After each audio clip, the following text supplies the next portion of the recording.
किन्नर चुड़ैल। गोरखपुर नाम का एक गांव हुआ करता था। उस गांव में ज्यादा लोग नहीं रहते थे। उस गांव में एक गर्भवती विधवा औरत रहती थी। उस औरत का नाम कमला था। कमला अपने घर में अकेली रहती थी। उसके पति की सारी जायदाद उसके नाम हो गई थी, पर सभी गांव वाले उस औरत को मनहूस औरत समझा करते थे और सभी उससे नफरत किया करते थे। एक बार कमला राशन की दुकान पर खाने का सामान खरीदने जाती है। भैया जी, जरा 1 किलो दाल चावल देना। अरे हाय हाय हाय हाय हाय! अरे मनहूस औरत, मेरी दुकान में अपशुगन करवाने आ गई क्या? हैं? चल जा यहाँ से। मैं कुछ नहीं देने वाला हूँ तुझे। भाग भाग यहाँ से, चल जा, निकल। भैया जी, ऐसा मत कहिए। मैं गर्भवती हूँ, मुझे खाने की बहुत जरूरत है। मुझे खाना दे दीजिए। दुकानदार कमला को वहां से धक्के मारकर भगा देता है। तभी कमला रोते रोते उस गांव के किन्नरों के इलाके में आ जाती है। गांव वाले किन्नरों को उसी इलाके में रखा करते थे, क्योंकि वो लोग किन्नरों को पसंद नहीं करते थे और उनके इलाके में रहने से मना करते थे। तो किन्नरों ने उसी गांव में अपना एक इलाका बना लिया था। जब किन्नर लोग देखते हैं कि एक गर्भवती महिला रोते रोते उनके इलाके में आ गई है, तो सारे किन्नर कमला के पास जाकर उसका हाल पूछने लगते हैं। क्या हुआ बहन, तुम्हारी गर्भवती अवस्था में इतनी बुरी हालत कैसे? तुम रो क्यों रही हो? तुम डरो मत, हम तुम्हें कोई नुकसान नहीं पहुंचाएंगे। तुम शांत होकर सब बताओ कि हुआ क्या है। मैं कमला हूँ।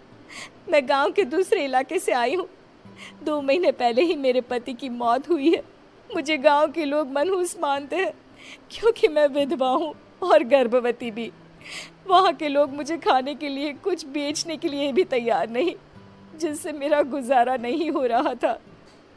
कोई बात नहीं कमला, हम तुम्हारा ख्याल रखेंगे।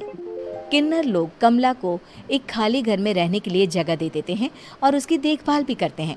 कुछ ही महीने बाद कमला अपने बच्चे को जन्म देती है, पर अफसोस, कमला बच्चे को जन्म देते ही अपनी जान गंवा देती है।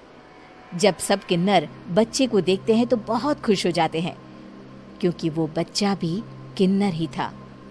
कमला ने एक किन्नर बच्चे को जन्म दिया था। अब इस बच्चे की देखभाल कौन करेगा? हम तो इस बच्चे को गांव के दूसरे इलाके में भी नहीं भेज सकते। और तो क्या हुआ, इस बच्चे की माँ नहीं रही तो हम इसे पालेंगे। अब ये हमारे इलाके में रहेगा, हमारे साथ रहेगा।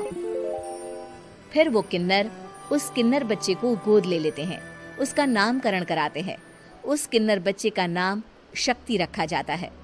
देखते ही देखते शक्ति बड़ी होने लगती है। उसके रंग रूप बहुत सुंदर थे। वो बहुत सुंदर किन्नर दिखती है। एक दिन शक्ति एक किन्नर से पूछती है, माँ जी सुनिए ना, ये गांव के दूसरे इलाके में भी तो लोग रहते हैं, तो हम वहाँ क्यों नहीं जाते? हम उनसे अलग क्यों रहते हैं? शक्ति, क्योंकि वो लोग हमारे जैसे नहीं, वो लोग हमें पसंद नहीं करते, इसीलिए हम उनसे अलग रहते हैं। क्यों? वो हमें क्यों पसंद नहीं करते? मुझे एक बार उस इलाके में जाना है। मैं एक बार वहाँ जाकर घूम कर आऊं। शक्ति, खबरदार, जो तू उस इलाके में कभी भी गई तो अपनी जान नहीं गंवाना चाहती तो उस इलाके में कभी कदम भी नहीं रखेगी, समझी? इतना कहकर वो किन्नर वहां से चली जाती है।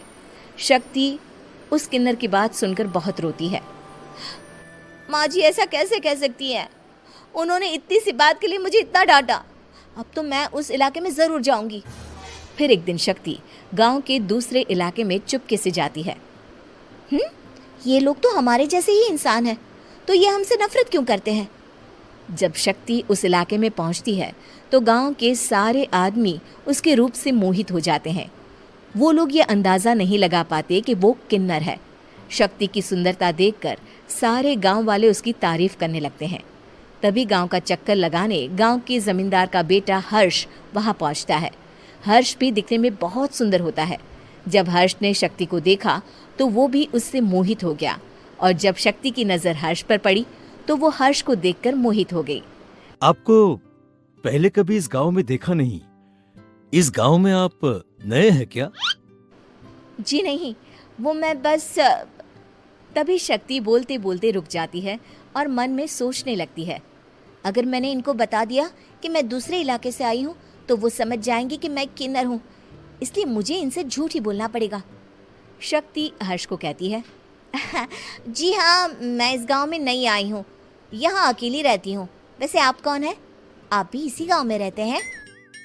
जी हाँ, मैं इस गांव के जमींदार का बेटा हूँ। आपको किसी भी चीज की जरूरत पड़े तो आप मुझे बता देना, मुझे अच्छा लगेगा। ऐसे ही शक्ति और हर्ष एक दूसरे से रोज मिलने लगते। वो दोनों अपने प्यार का इजहार करने एक दूसरे से मिलने जाते हैं।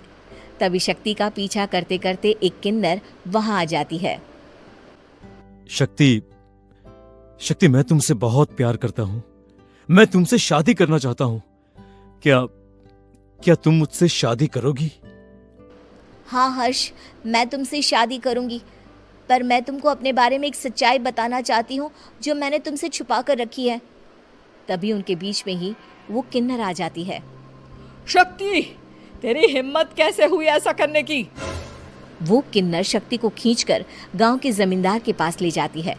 हर्ष भी वहां शक्ति को बचाने के लिए पहुंच जाता है। जमींदार शक्ति और हर्ष के प्यार के बारे में सुनकर गुस्से में आ जाता है और शक्ति को गांव के बाहर निकालने की सजा देता है।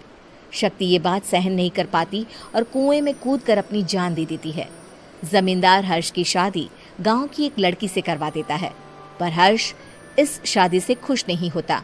शक्ति अपना बदला लेने के लिए मरने के बाद किन्नर चुड़ैल बन जाती है। अब मैं इन गाँव वालों को नहीं छोड़ूंगी, अब इनसे मैं अपने प्यार का बदला लूंगी। किन्नर चुड़ैल गांव वालों को परेशान करना शुरू कर देती है। एक बार वो रात को गांव के खेतों में पहुंच जाती है और वहां आग लगा देती है। सारी फसल जल के राख हो जाती है। जब एक आदमी रात को उठकर देखता है कि खेत में आग लग गई है तो वो वहां पहुंच जाता है। वो देखता है कि खेतों के बीचों बीच एक किन्नर चुड़ैल खड़ी है और वहां खड़े होकर ताली बजा रही है। गांव वाला किन्नर चुड़ैल को देखकर बेहोश हो जाता है। जब सुबह उस आदमी को होश आता है तो वो सीधा जमींदार के पास जाता है। अरे जमींदार साहब, अरे वो किन्नर चुड़ैल ने मेरी सारी फसल जला दी। अब मैं क्या करूंगा? क्या होगा मेरा? जमींदार चुड़ैल किन्नर का नाम सुनते ही सब कुछ समझ जाता है। अब वो बहुत डर जाता है। उसी रात को जब जमींदार डर के मारे अपने कमरे में सो नहीं पाता, तभी वहां अचानक से किन्नर चुड़ैल आ जाती है। किन्नर चुड़ैल जोर जोर से जमींदार के आगे खड़ी होकर हंसने लगती है और ताली बजाने लगती है। जमींदार उस डरावनी किन्नर चुड़ैल को देखकर बहुत डर जाता है। तूने मेरे साथ बहुत बुरा किया, अब मैं तुझे जान से मार दूंगी। नहीं नहीं नहीं नहीं नहीं, मुझे माफ कर दो, मुझे मत मारो। मैं कभी ऐसा दोबारा नहीं करूंगा। अब तुम जो बोलोगी वही मैं करूंगा। ठीक है, मैं चाहती हूँ कि किन्नर इलाका गांव के इलाके से जुड़े और गांव का कोई भी आदमी किन्नर समाज से द्वेष ना करे, उससे नफरत ना करे, नहीं तो मैं सारे गांव को मार दूंगी। और तुम गांव में एक नया कानून बनाओ कि अगर किसी ने भी किन्नर समाज को हानि पहुंचाने की कोशिश भी करी या इनसे भेदभाव करने की भी कोशिश करी तो उनको कड़ी से कड़ी सजा मिलेगी। हाँ हाँ हाँ हाँ, मैं ऐसा ही करूंगा। तुम जो बोलोगी वो मैं करूंगा, पर मुझे जाने दो प्लीज। तब वो किन्नर चुड़ैल वहां से चली जाती है। गांव का जमींदार किन्नर चुड़ैल का कहा मानते हुए दोनों इलाकों को एक कर देता है और नया कानून भी लागू कर देता है।